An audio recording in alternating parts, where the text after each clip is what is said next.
Why a plot? ये reproduce नहीं हो सकता। क्या मुझे फरीदाबाद में लेना चाहिए, क्या मुझे पलवल में लेना चाहिए? अपने इन शहरों की बात करें तो सबसे ज़्यादा डिमांड में है। ऑन एन एवरेज प्लॉट्स में कितना रिटर्न आता है? कम से कम उसको 1,40,000 पर स्क्वायर यार्ड का मार्केट से ऑफर है। अगर लेकिन कल जाके प्लॉट के लिए तो क्या की पॉइंट्स का मुझे बस ध्यान रखना है? First of all, hello everyone, welcome to property Pravachan episode 3 and हम वापस आ चुके हैं एंजल होम्स एंड हमारे साथ हैं mister Rajesh Mitra. Hello sir, nice to meet you. Hello Kunal, कैसे हैं आप? आज वंस अगेन आपका बहुत बहुत स्वागत है एंजल होम्स में। Nice to meet you sir. Me too. And हमारे ना थोड़े से क्वेश्चन पूछे जाएंगे। जैसे हम काफी टाइम से बात वगैरह कर रहे हैं तो हमने बहुत सारी चीजें सीखी, ठीक है, एज समवन जिसको प्रॉपर्टी नॉलेज नहीं है, और मैं क्या कहता हूँ मुझे बहुत सारी चीजें सीखने को तो मिली है। अब एक टॉपिक थोड़ा सा अनटच रह चुका है and that topic is plots.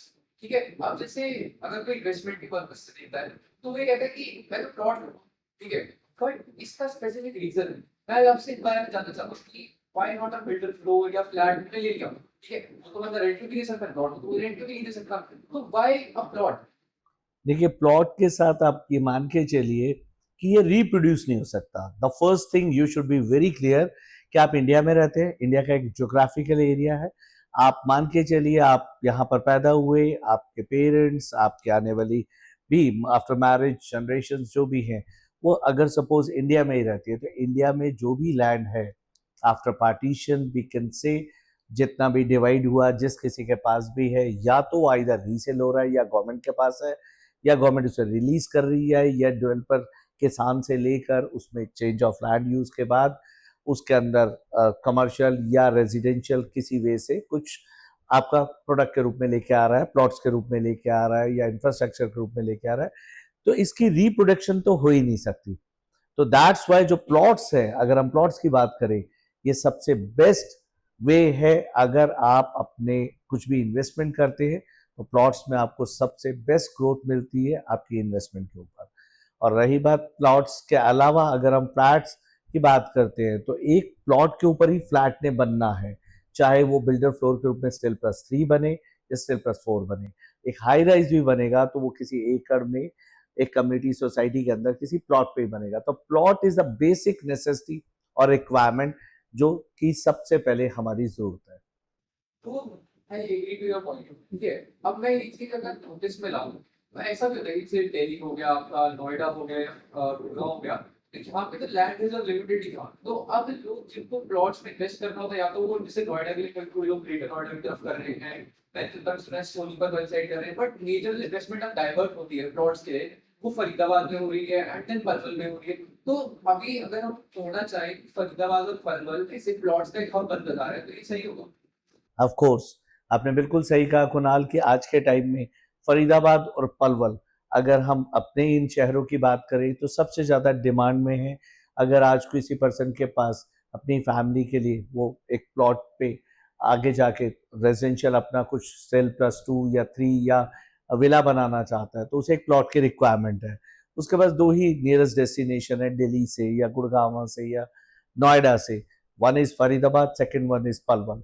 अब पलवल भी एक हॉट डेस्टिनेशन बनता जा रहा है, उसका सबसे बड़ा रीजन है, आप देखिए कुंडी मानेसर जो एक्सप्रेसवे है, या अगर आप जितने भी एक्सप्रेसवे हैं वो जनरली पलवल के आसपास उतर रहे हैं या पलवल में उतर रहे हैं। पलवल में आज भी लैंड, अगर हम कॉस्ट की बात करें जो कि रेरा अप्रूव प्रोजेक्ट्स है, वहां पर आपको मिनिमम 35-36,000 पर स्क्वायर यार्ड से मिल जाती है। और अगर इसी बात को हम फरीदाबाद में चेक करें तो 80-85,000 पर स्क्वायर यार्ड से नीचे फरीदाबाद में रेरा अप्रूव प्रोजेक्ट कोई भी नहीं है। तो पलवल भी बेस्ट ऑप्शन हो सकता है, क्योंकि पलवल तक मेट्रो की कनेक्टिविटी की अनाउंसमेंट हो चुकी है। मैक्सिमम एक्सप्रेस वे, अगर आप मुंबई जाना चाहते हैं या अगर आप गुड़गांव जाना चाहते हैं, सोना जाना चाहते हैं, नोएडा जाना चाहते हैं, तो आपके वो सारे रास्ते पलवल से डायरेक्टली जा रहे हैं, आपको फरीदाबाद एंटर होने की नीड ही नहीं है। Why not Palwal? Palwal can be the next best destination where you can invest in plot and earn more from your investments. Sir मैं आपकी बात से समवॉट एग्री कर रहा हूँ, बट अगर फिर भी हमारे इसमें कोई डाउट हो गया, क्लियर कोई डाउट हो कि क्या मुझे फरीदाबाद में लेना चाहिए, क्या मुझे पलवल में लेना चाहिए, तो आपका फाइनल टेक क्या होगा इस बारे में? ये डिपेंड करता है कुणाल, उनके पास उनका बजट टिकट साइज क्या है। Suppose someone has a budget ticket size of 60 lakh और लेस देन 60 लाख, तो उसको पलवल में ही लेना चाहिए, क्योंकि इस बजट में फरीदाबाद में कोई प्लॉट नहीं आएगा। मिनिमम प्लॉट के साइज 100 स्क्वायर यार्ड से स्टार्ट होते हैं और अप टू आपके ऊपर है, डिपेंड करता है। आप अगर दीनदयाल के प्रोजेक्ट में जाते हैं तो 179 स्क्वायर यार्ड, अगर आप ultra luxury plotted gated society में जाते हैं तो 200, 300, 500 स्क्वायर यार्ड हो सकते हैं। तो अगर आप फरीदाबाद की आज हम बात करते हैं तो फरीदाबाद में आपको मैंने जैसे कि बताया 85,000 पर स्क्वायर यार्ड, तो आपको मिनिमम इन्वेस्टमेंट 100 स्क्वायर यार्ड के लिए 85 लाख की रिक्वायरमेंट है। और वही पलवल में अगर हम बात करते हैं 36,000 पर स्क्वायर यार्ड की, तो आपको 36 लाख की रिक्वायरमेंट है। It's very clear, it depend upon your budgeting where to invest. But yes of course, Palwal हो, फरीदाबाद हो, इंडिया में कहीं भी हो, अगर आप लैंड में रेरा अप्रूव ऑथराइज कहीं भी इन्वेस्ट कर रहे हैं, you will definitely earn. Time can be differ कि आपका एक महीने में कितनी ग्रोथ आती है, एक साल में कितनी ग्रोथ आती है, 2 साल में कितनी ग्रोथ आती है, बट ग्रोथ डेफिनेटली आती है। आप आज ग्रेटर फरीदाबाद की देखिए, तो यहाँ पर 10,000 रुपये स्क्वायर फीट का भी रेट हुआ करता था, आज आपके सामने ही है 1.5 लाख रुपए स्क्वायर फीट भी रेट है यहाँ पर। बीपीडीपी ने अभी रिसेंटली 2 लाख रुपए स्क्वायर फीट के स्क्वायर यार्ड के हिसाब से भी अपना लॉन्च किया। तो इस वे से अगर हम बात करते हैं तो पलवल, फरीदाबाद दोनों डेस्टिनेशन बेस्ट है। डिपेंड करता है आपका बजट और आपका टिकट साइज क्या है। थैंक यू सर, आपने मतलब मेरे एक साथ थोड़ा क्लियर कर दिया, बिकॉज़ अगला क्वेश्चन ये हो रहा था कि अगर मेरे पास बजट इतना है तो मेरे को कहाँ इन्वेस्ट करना चाहिए। वेल, अब आपने एक बात बोली थी कि ग्रेटर फरीदाबाद का इतना रिटर्न था, तो मेरे को थोड़ा-सा एम्फसाइज़ करना है इस बात पे कि ऑन एन एवरेज प्लॉट्स में कितना रिटर्न आता है, या फिर कोई केस स्टडी जहाँ पे आपने बताया हो कि हमने यहाँ पे इतना इन्वेस्ट करके या फिर किसी बायर ने इतना इन्वेस्ट करा था एंड उनका इतना रिटर्न आया, आपके पास कोई केस स्टडी है? देखिए, अगर हम सेक्टर 84 की बात करें, डिस्ट्रिक्ट 5 के प्लॉट्स, इनके अंदर जनरली अगर आज से 3 साल पहले किसी इन्वेस्टर से ने इन्वेस्ट किया था 60,000 पर स्क्वायर यार्ड के हिसाब से, अगर आज वो अपना प्लॉट बेचना चाहता है या बेचेगा, तो कम से कम उसको 1,40,000 पर स्क्वायर यार्ड का मार्केट से ऑफर है। मैं उस एग्जाम्पल की बात कर रहा हूँ जहां उसने खरीदा था, जहां आज वो बेचना चाहता है। तो अभी भी ये रुकेगा नहीं 1,40,000 पे, या और हाई होगा। रीजन वही है सिंपल सा, कि अगर आप कहीं इन्वेस्टमेंट करते हैं तो दूसरा इन्वेस्टर भी उस जगह को समझता है कि मुझे इन्वेस्ट करना चाहिए। It's a replacement of investor. Land तो वहीं के वहीं है। आपको आज 81 सेक्टर में रहना है, आपने पहले प्लॉट नहीं लिया, आप दिल्ली से आए हैं, आप गुड़गांव से आए हो सकता है आप एनआईटी फरीदाबाद से आए हो, आज आप ग्रेटर फरीदाबाद में प्लॉट लेंगे तो आपको क्या करना होगा? आइदर कोई नई अपकमिंग सोसाइटी या अपकमिंग डेवलपर के प्रोजेक्ट की वेट करनी है, आइदर जो डेवलप्ड एरिया है, मान लीजिए बीपीडीपी का प्रोजेक्ट है, अमौलिक का प्रोजेक्ट है, उसमें कोई प्लॉट आपको पसंद आता है तो आप क्या करेंगे? आप रीसेल में परचेज करेंगे। डेफिनेटली जिस किसी ने पहले इन्वेस्ट कर रखा है, early investor always get the benefit in this property, as you know this rule. तो नेचुरल है आप उसको उसका प्रीमियम बेनिफिट देंगे और आप उस प्लॉट को रीसेल में परचेज कर सकते हैं। तो अब तक मैंने 2 चीज़ें सीखी हैं। एक तो कि अगर मेरे पास एक डिसेंट अमाउंट ऑफ कैपिटल है, तो मैं पलवल से फरीदाबाद में इन्वेस्ट कर सकता हूँ। दूसरी चीज़ कि अगर मैं एक अर्ली इन्वेस्टर हूँ, तो मेरे को पक्का बेनिफिट होगा। बट अर्ली इन्वेस्टर होने के लिए कोई प्रोजेक्ट भी तो अवेलेबल होनी चाहिए। तो अभी मैंने थोड़ा बहुत जैसे आपने बताया था प्लॉट्स के बारे में, मुझे भी आपसे क्वेश्चंस पूछने थे, तो मैंने रिसर्च करी। तो मैंने थोड़े बहुत अपकमिंग प्रोजेक्ट्स के बारे में सुना, जैसे अमौलिक हो गया, ठीक है, आपका मंशा हो गया। तो इनके कुछ प्रोजेक्ट्स आ रहे हैं, तो अगर मैं चाहता हूँ कि मेरे को उनमें अर्ली इन्वेस्टर बनना है, तो ये पॉसिबल है या फिर क्या सिनेरियो है, आप एक्सप्लेन करें? वैसे कुणाल, मुझे बहुत अच्छा लगता है कि आप इतनी कम एज में इतनी तेजी से सीख रहे हैं। लाइक हमने 2-3 एपिसोड्स में आपने क्वेश्चंस करते करते आपको बहुत सारी अच्छी कलेक्टिव जानकारी भी हो गई है, और आपके क्वेश्चंस और रिफाइन होते जा रहे हैं, जहां मुझे दिख रहा है कि आप बहुत अच्छे इन्वेस्टर होंगे फ्यूचर में मेरे, और बहुत अच्छे रिटर्न्स भी लेंगे, इसमें कोई डाउट नहीं है। I think so. और सेम वे में जो आपने क्वेश्चन किया कि हाँ, कौन से नए अपकमिंग प्रोजेक्ट्स हैं, या कुछ आपके मार्केट में सुनाई दे रहा है कि कुछ नए प्रोजेक्ट्स आए जहां पर आप इन्वेस्ट कर सकते हैं। देखिए, आने वाले टाइम में आज 97-98 सेक्टर तक प्लॉट्स ऑलमोस्ट, जो रेरा अप्रूव प्रोजेक्ट जितने भी थे, ऑलमोस्ट सोल्ड आउट हो चुके हैं।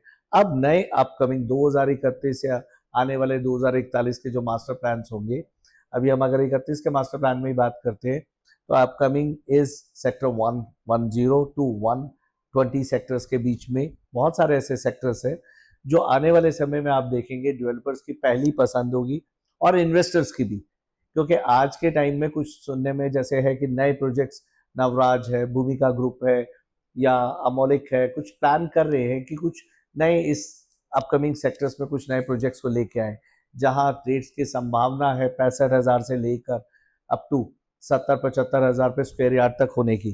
तो अगर इस टाइप के प्रोजेक्ट जब कभी भी लॉन्च होते हैं और आप उन प्रोजेक्ट्स के अंदर इन्वेस्टमेंट करते हैं, early investment, definitely you will get the maximum benefit out of it.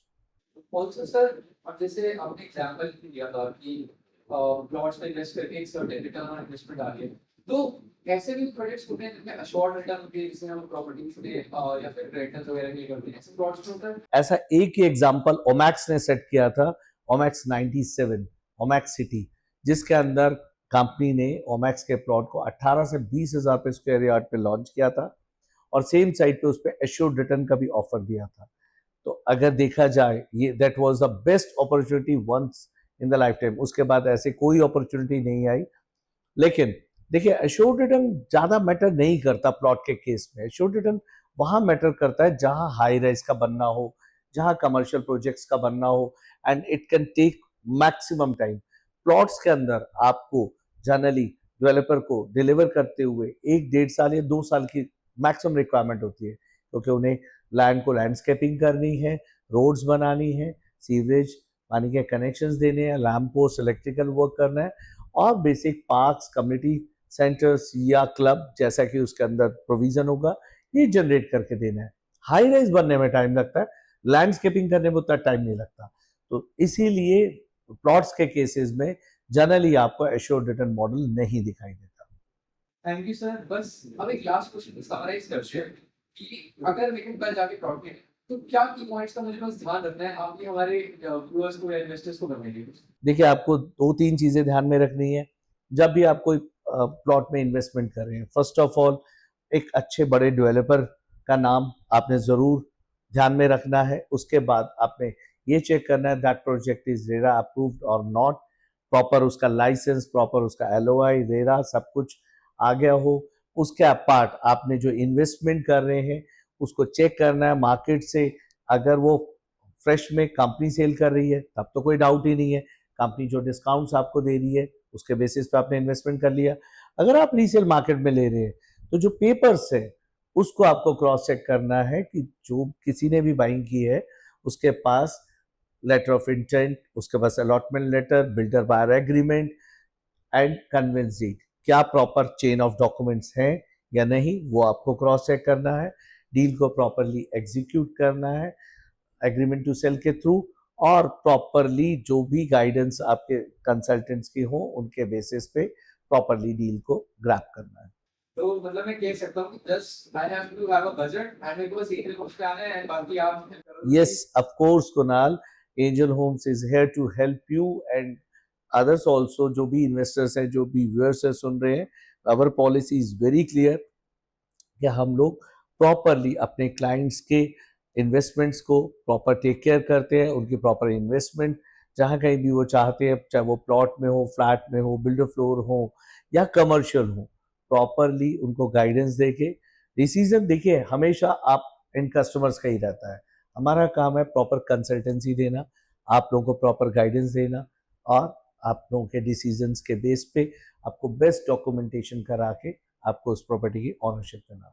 Thank you so much sir, आज हमने बहुत कुछ सीखा एंड वेल एक और पॉडकास्ट पक्का बनता है, मेरे पास और क्वेश्चंस भी हैं, so thank you so much sir. I would love to do once again the podcast with you, and thank you once again for coming to our Angel Homes. Thank you sir, thank you.